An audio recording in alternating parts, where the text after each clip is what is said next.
Dia 31 de março de 1964. No Rio de Janeiro, o presidente da República, João Belchior de Marques Goulart, tentava conter a adesão das Forças Armadas a um levante golpista iniciado em Minas Gerais. Ele acorda no dia 31 de março, pela manhã, e tem notícias de que o Mourão Filho está vindo do Juiz de Fora, não é, com seus recrutas. Até então confiante em relação aos militares, Goulart percebeu que o golpe ganhara força, com apoio do 2º Exército sediado em São Paulo. Todo mundo ficou esperando, bom, o que o Amaury Cruel vai fazer? Na mesma quarta-feira, o governador da Guanabara, Carlos Lacerda, inimigo de Goulart, ameaçava um almirante ligado ao presidente em transmissão ao vivo em uma cadeia de rádio.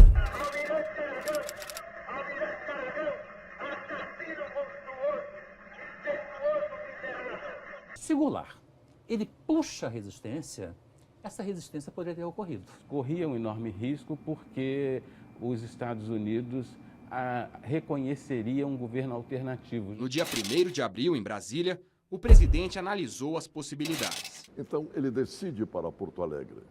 O presidente do Congresso Nacional, o senador Moura Andrade, convoca uma reunião extraordinária. Eles estão querendo dar o golpe e vão dizer que o presidente fugiu. Atenção. O senhor presidente da República deixou a sede do governo. Deixou a nação acéfala. Assim sendo, declaro vaga a presidência da República.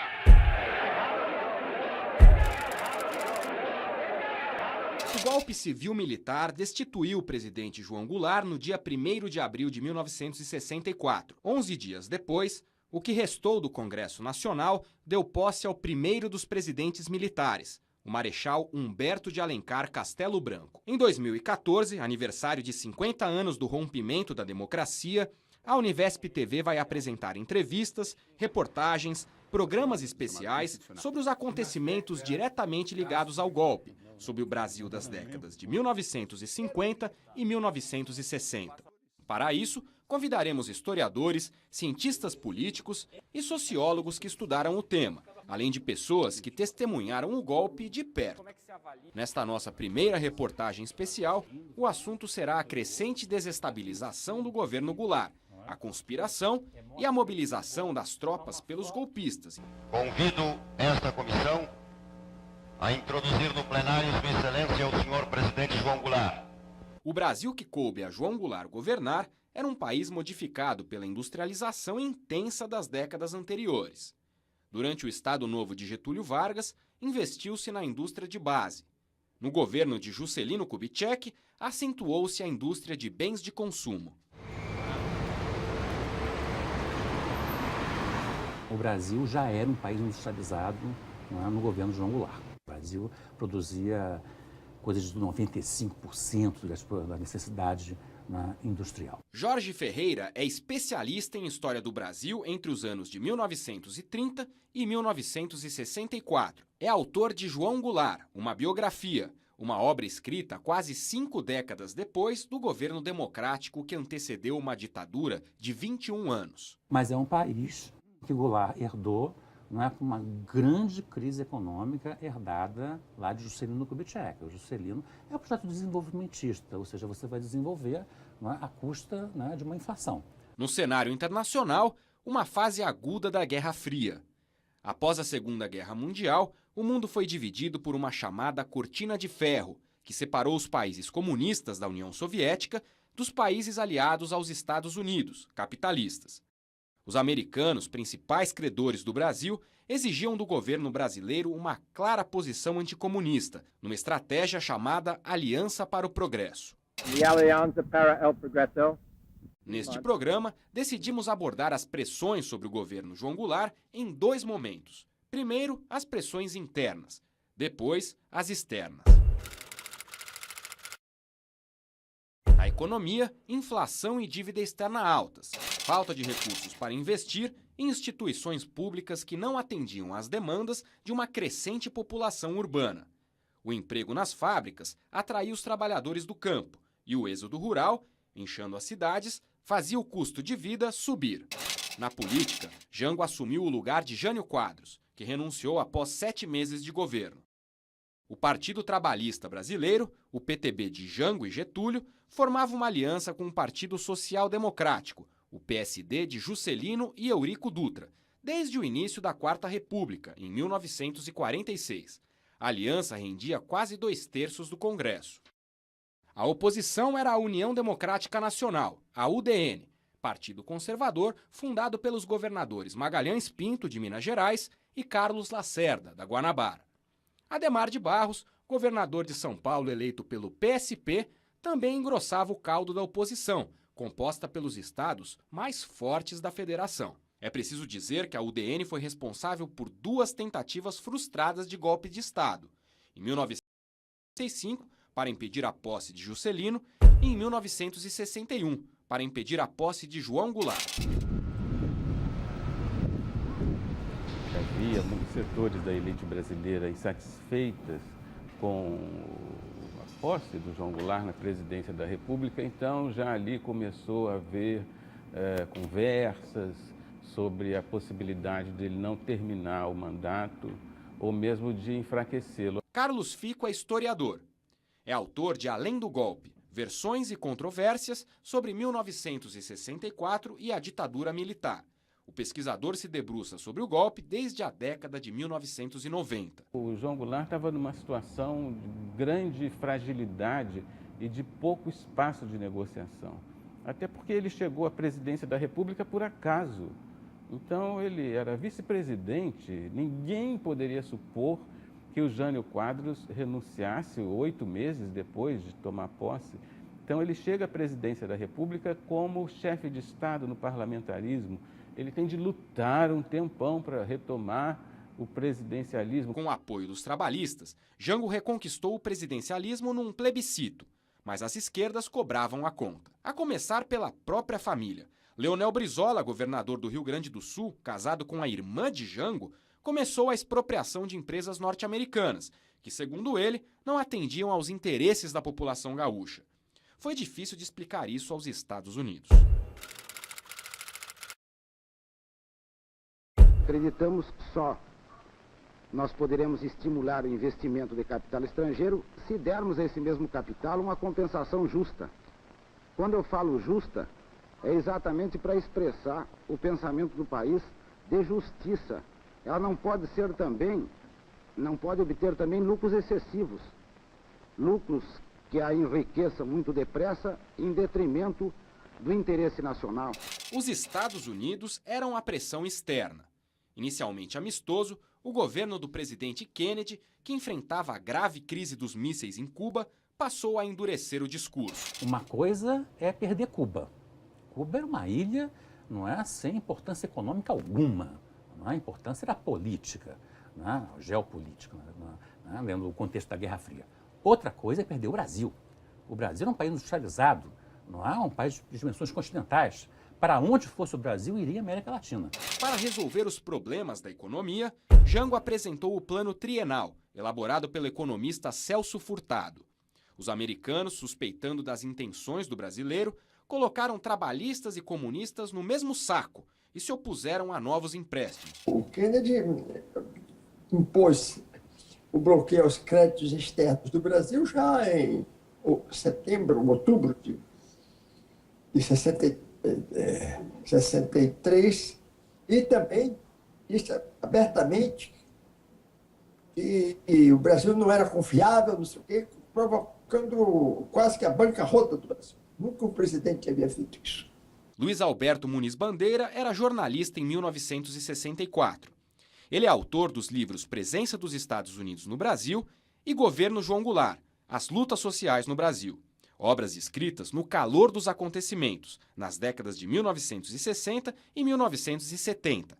Da Alemanha, onde mora, ele falou por Skype com a Univesp TV. O Brasil estava em grande agitação política, isso com base também social. E problemas gravíssimos econômicos devido ao bloqueio que os Estados Unidos fizeram dos créditos externos do Brasil. Mesmo antes de conspirar, o governo e as empresas norte-americanas passaram a financiar a desestabilização do governo Goulart. Eu acho importante distinguir entre a desestabilização, uma campanha mais de propaganda, que foi feita por associações de empresários, por militares, por políticos também, parlamentares, da conspiração. Então, essa campanha de desestabilização, ela se marcava por isso, por filmes, folhetos, palestras, afirmando que Goulart era um risco para a democracia. E nós? Para onde estamos sendo conduzidos?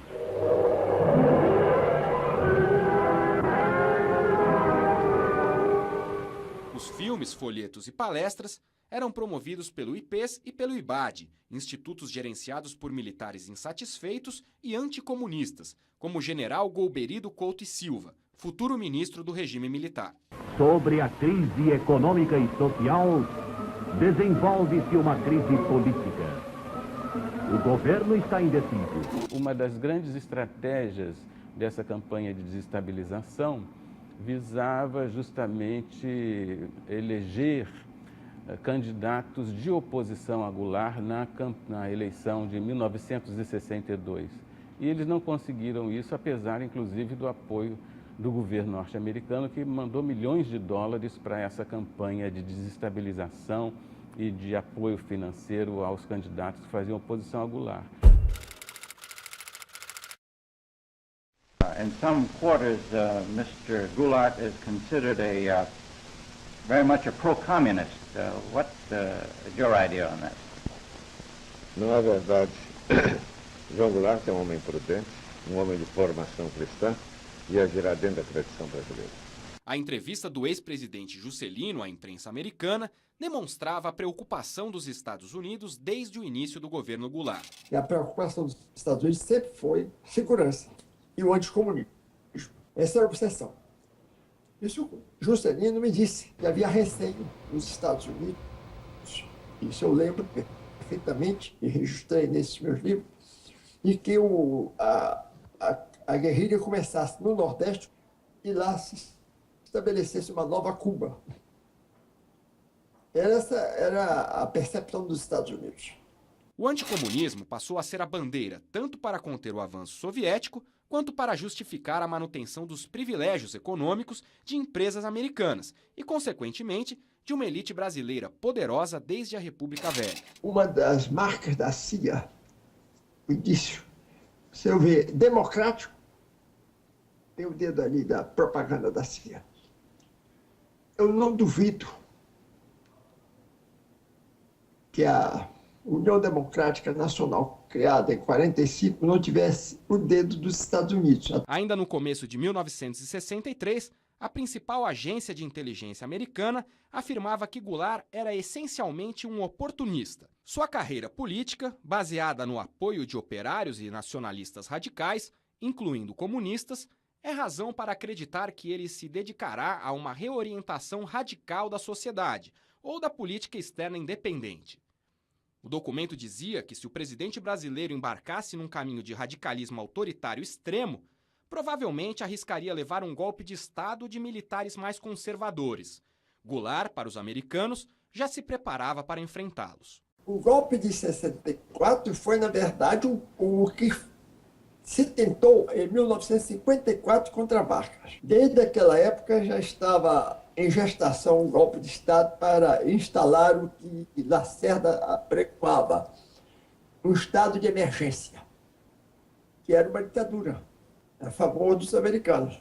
O governo Goulart ele encontrou uma série de dificuldades, crise econômica, uma série de crises políticas, mas essa imagem de crise permanente, crescente, ela tem um período determinado.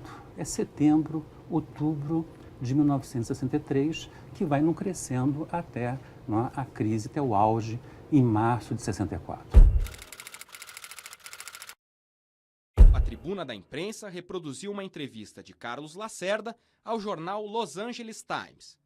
Disse ele: comunistas estão infiltrados no governo. Os Estados Unidos não podem ignorar.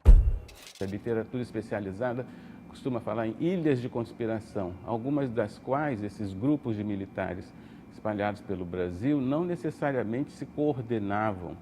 Então, houve essa aparente improvisação. A conspiração que se avoluma em 63, com o apoio decisivo dos Estados Unidos, que delineiam um plano de contingência que relata detalhadamente como o golpe deveria acontecer e de fato aconteceu, tal como está relatado lá, ainda no governo de John Kennedy, isso foi feito. Pouco antes de ser assassinado, o presidente John Kennedy cogitou uma intervenção militar no Brasil em uma reunião com o embaixador americano Lincoln Gordon.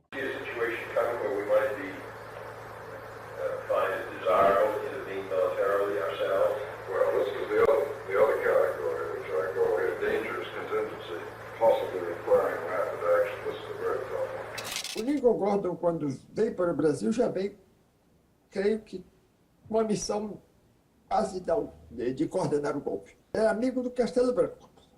Lyndon Johnson, o presidente que sucedeu Kennedy, manteve a mesma política que restringia a ajuda financeira ao Brasil. Enquanto a direita conspirava contra o governo, as esquerdas pressionavam o presidente para mudanças urgentes, como a reforma agrária.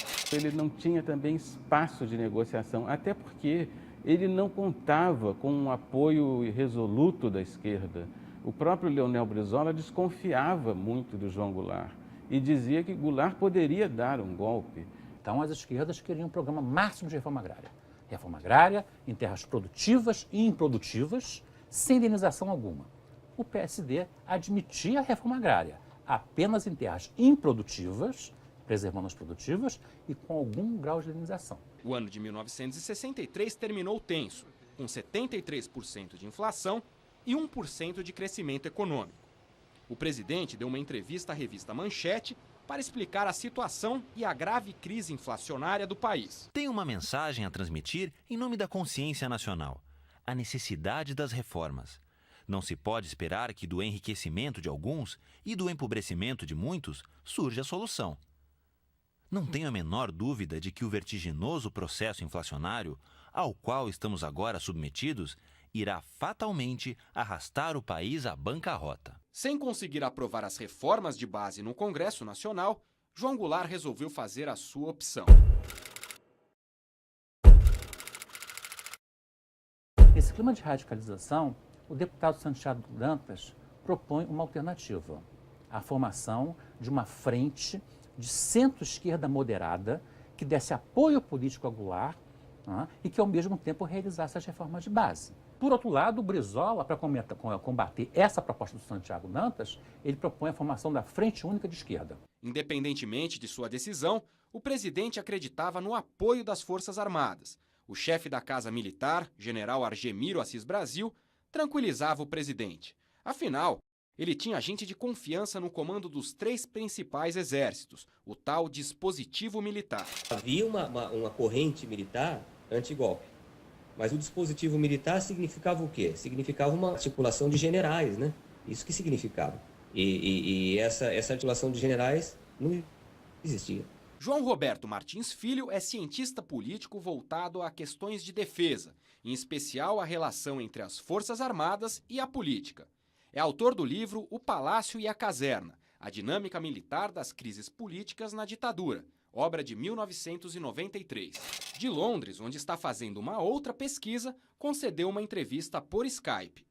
A verdade é que o outro grupo estava muito mais articulado, fez um trabalho, como eu disse, de cúpula e de base muito mais profundo, e o resultado foi que o golpe veio e não houve resistência. Então, a gente pode dizer que o governo Goulart ele encontra assim, uma grande dificuldade no final de 63. E essa radicalização entre direitas, que aí vão crescendo, e as esquerdas, elas se avolumam e elas encontram um outro patamar, que é o Comício Central do Brasil.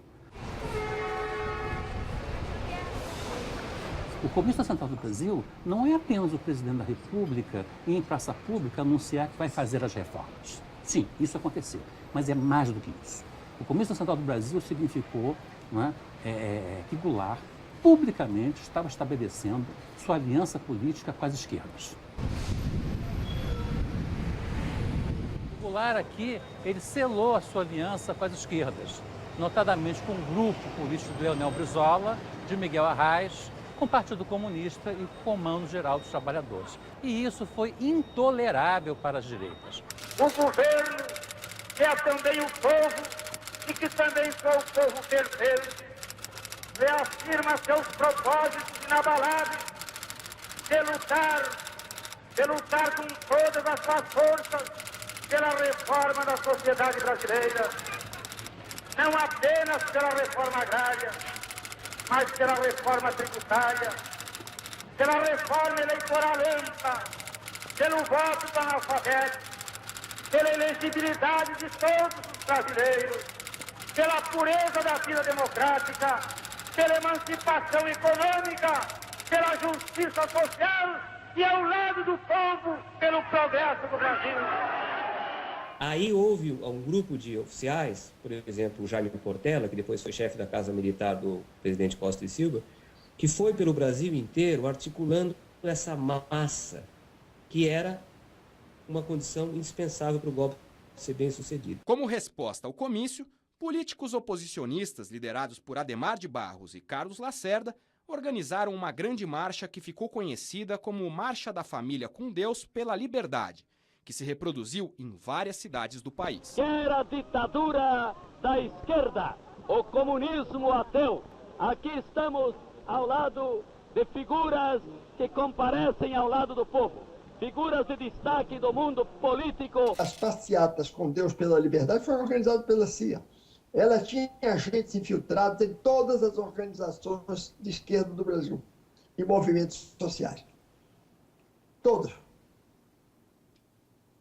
Tinha agentes infiltrados, comprados por ela, até 1000 formas de agir. No dia seguinte à marcha pela família, o general Humberto de Alencar Castelo Branco, chefe do Estado-Maior do Exército, enviou uma circular reservada aos oficiais, considerando as medidas anunciadas no comício da Central ameaçadoras. São evidentes duas ameaças: o advento de uma constituinte como caminho para a consecução das reformas de base e o desencadeamento em maior escala de agitações generalizadas do ilegal poder do CGT. Mais tensão. Nos dias 24 e 25 de março, crise na Marinha. Pedindo melhores condições de trabalho e inclusive ter o direito de casar, marinheiros se amotinaram no prédio da Associação da Classe, no Rio de Janeiro. O presidente João Goulart impediu a punição dos revoltosos. Com a anistia dos marinheiros, configurou-se uma evidente quebra de hierarquia. A revolta dos marinheiros foi um episódio muito grave. Foram mais de 3.000, quase 3.600 marinheiros que se rebelaram contra a Marinha, algo que para as Forças Armadas é muito caro, que a hierarquia e a disciplina, não é? Isso foi desrespeitado. E Goulart foi avisado por vários amigos, assessores, políticos, que nas Forças Armadas a hierarquia e a disciplina não podem ser tocados. Dia 30 de março de 1964, João Goulart decidiu que participaria da festa na Associação dos Sargentos, no Automóvel Clube do Brasil, no Rio de Janeiro. Era comum o presidente da República, vice-presidente, políticos falarem na reunião de sargentos. A rigor, isso não tinha o menor problema. O problema, não é, era falar diante daquela fogueira que tinha sido há 5 dias antes. Mas mesmo assim Goulart vai, e aí, não é, mesmo os setores legalistas das Forças Armadas não encontram argumentos diante da conspiração que se torna uma avalanche. Faltava um elemento que ele desestabilizaria o governo. Esse elemento foi a crise militar. Eu creio que o Goulart, ele acorda no dia 31 de março, pela manhã, e tem notícias de que o Mourão Filho está vindo do Juiz de Fora, com seus chicrutas, e sabe que quem está por trás disso é o governador de Minas Gerais, Magalhães Pinto. O grupo do Castelo Branco, articulado com os Estados Unidos e formado por uma elite, que eram os professores nas escolas superiores e eram também ligados ao serviço de informação, esse grupo ele queria que o golpe viesse no momento que eles achassem ideal. João Goulart começava um dia duro de negociações. Era preciso certificar que tinha apoio das Forças Armadas. É aí que ele ligou para o seu compadre, o comandante do 2º Exército, Amaury Cruel. Todo mundo ficou esperando, o que o Amaury Cruel vai fazer? Quando ele, afinal, decide apoiar os golpistas, ficou mais ou menos claro que Goulart não tinha chance nenhuma de resistir. O governador da Guanabara desafiava o governo federal em discurso transmitido por rádios do Rio de Janeiro e de São Paulo.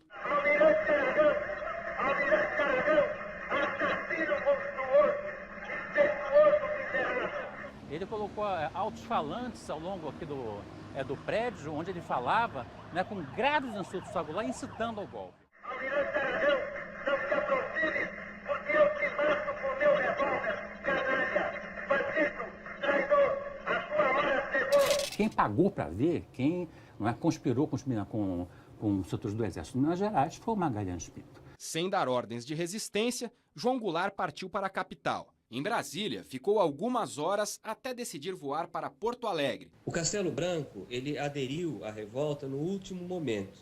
Ele era extremamente cauteloso. Basta dizer que nos anos 20, quando a geração dele inteira foi tenentista, o Marechal Castelo Branco não foi. O governo Goulart estava um pouco perdido também sobre o que fazer.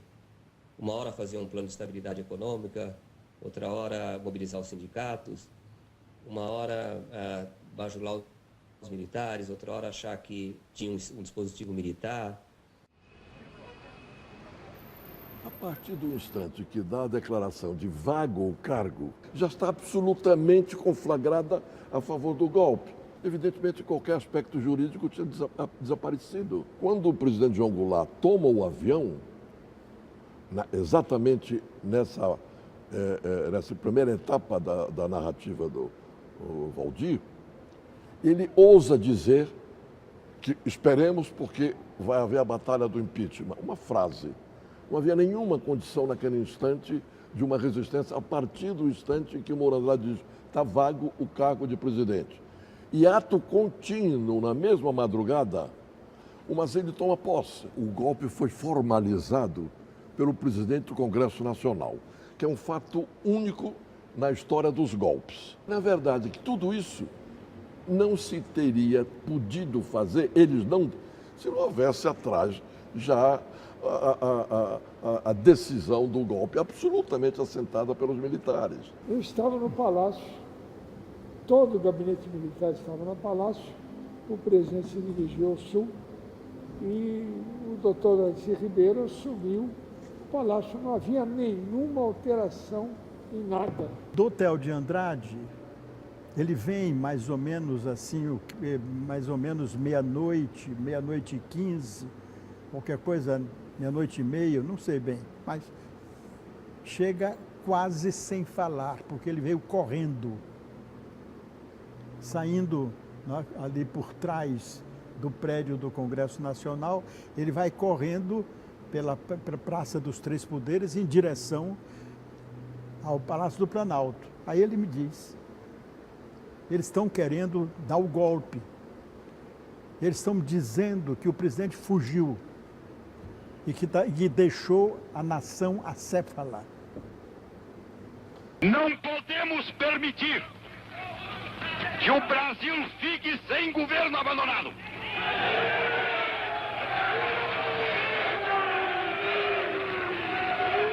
Sob a nossa responsabilidade, a população do Brasil, o povo, a ordem. Assim sendo, declaro vaga a presidência da República. Estava ao meu lado Tancredo Neves, homem fidalgo no trato. Naquele dia ou naquela madrugada, porque foi numa madrugada, levanta-se e grita, canalha, canalha. E uma figura admirável de São Paulo, o deputado Roger Ferreira, que era meio atlético, consegue ir até onde estavam os guardas que amparavam o presidente do Congresso, que ia descendo já para o plenário. O deputado Roger Ferreira consegue abrir um espaço e deu-lhe 2 cusparadas, que eu considero cusparadas cívicas. Com esse rádiozinho de pilha, nós ouvimos a notícia por volta das 8h30 da noite, às 9 horas da noite, o jornal noticiando. O presidente João Goulart acabou de descer no aeroporto de Montevidéu e pediu asilo político ao governo uruguaio, que foi concedido. Eu gostaria de acrescentar um ponto, né, nesse momento aí importante, que é como o presidente João Goulart se comporta lá em Porto Alegre. Resumo, ao momento que o general Ladário propõe com enorme grandeza a resistência física, a resistência militar, na presença do presidente João Goulart, e vários dos generais do que eu chamaria o Estado-Maior dele, foram ouvidos a pedido do general Ladário. Presidente, nós não podemos aconselhar a resistência, porque nem no Rio Grande do Sul nós temos condições de resistência. Santiago Dantas diz a ele: presidente, eu queria dizer ao senhor o seguinte, desta vez os Estados Unidos já estão de posição tomada e de natureza militar. Eu quero lhe dar uma informação que é uma informação muito séria. A Marinha dos Estados Unidos já se deslocou para o Atlântico Sul. Se nós tivermos, presidente, uma guerra civil, a doutrina do Pentágono é a de dividir o Brasil. Ou seja, neste quadro de absoluta impossibilidade real, militar, o presidente opta pela inviabilidade e diz uma frase de grandeza. Agradece ao general Ladário e diz: eu não tenho como aceitar, em nome da defesa do meu mandato, o derramamento de sangue do nosso povo. Eu não renuncio. Eu me retiro, ficarei em algum lugar do país, frase dele, e depois veremos. Eu acho que esse é um momento agudo nesta fase específica do momento do golpe. O Brasil nunca teve dispositivo nenhum. Esses generais não podem ser dispositivo militar. Esse é o antidispositivo militar. O dispositivo militar do inimigo. Não. Dispositivo militar é você montar um ministro da guerra espetacular e generais de confiança e serviço de espionagem. Eu estou absolutamente convencido hoje que houve problemas que seguramente ativaram o conflito interno e, portanto, terá ajudado a conspiração. A questão agrária, proposta de reforma agrária extraordinária, mas criou problemas para a área dos grandes proprietários. O Estatuto do Trabalhador Rural, levando os direitos sociais ao campo, que era uma miséria, era um pária, criou o problema, etc, etc, etc. Muito bem. Mas eu acho que isso não levaria ao golpe na profundidade que teve. A profundidade que teve foi a Guerra Fria. Portanto, Estados Unidos versus União Soviética e Estados Unidos querendo precaver-se com o seu chamado sistema militarista em toda a América Latina, em todos os municípios, todos não, mas Argentina, Brasil, Bolívia, Paraguai, Uruguai, Peru e depois Chile, em todos eles os Estados Unidos tiveram não é uma influência, uma articulação direta. Foram 20 anos. 20 anos.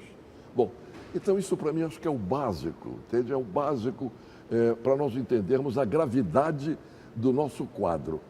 64 foi uma interrupção brutal e altamente danosa na história do nosso país. Altamente danosa. Foi uma coisa pequena, ridícula e perturbadora de forma cruel da história do nosso país. Sem nenhuma dúvida. Não tem grandeza nenhuma, em nenhum instante. Em nenhum instante. Assim sendo, declaro vaga a presidência da República.